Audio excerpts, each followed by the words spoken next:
We're here on one of the two new docks at Idlewild Park in Cranbrook, and I'm joined by Cranbrook Mayor Lee Pratt. Lee, thanks for joining us. Oh, thank you. Good morning. And Lee, it's a very exciting addition here to Idlewild Park. It's thanks to a $20,000 grant from the BC Freshwater Fisheries Society. From the city's perspective, just how exciting is this?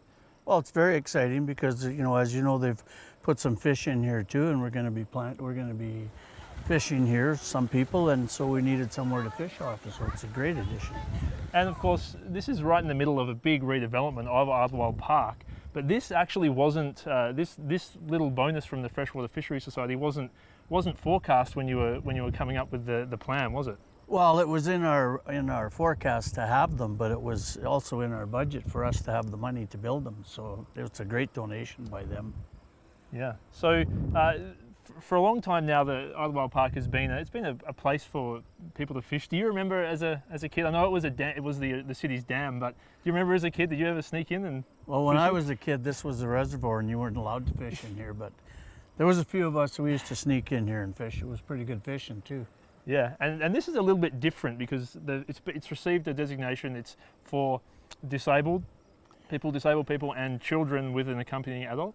Yeah, you can be accompanied by a disabled can fish here. Children under 16 can fish if they're accompanied by up to 2 adults, of which one of them have to have a valid fishing license.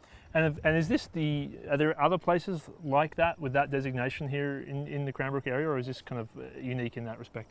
To be honest with you, I'm not aware of anywhere else in the Cranbrook area like that. So the idea is just to create a kind of a safe space for those people and give them a bit more access where they maybe otherwise wouldn't have it? Absolutely. There's a lot of lakes and that to fish around here, but some of them are pretty hard to access, so this is a great addition for that. And of course, the redevelopment's going to include more accessibility for people in wheelchairs and so forth, isn't it? Yeah, there's a big pathway planned, and it's going to be paved, and there's this year we're starting the new washrooms. This is probably going to be a 3 to 4 year plan to completion, so this is the first start of it, and it's looking really good. Now, of course, we talked briefly earlier about the development of the lake, and you just mentioned a few things, the washrooms and stuff. What is slated for the remainder of the year in terms of the redevelopment here at Idlewild? Well, there's the washrooms. They're going to redo the playground. They put new playground equipment in. The family picnic area is going to be redone. I believe right now the college is building some shelters for that. So those are 3 things that I know for sure are going to happen this year. And even though it's a nice sunny day here today, and summer is upon us, the one important thing to note about this dock and the other dock as well, is that it's not for swimming, is it? No, absolutely. There's no swimming allowed here. It's for fishing only and observing the wildlife. We saw some geese there and some ducks, so it's for observation of the wildlife and that too. And you mentioned it's been stocked with rainbow trout. I've heard that there's lots of fish jumping.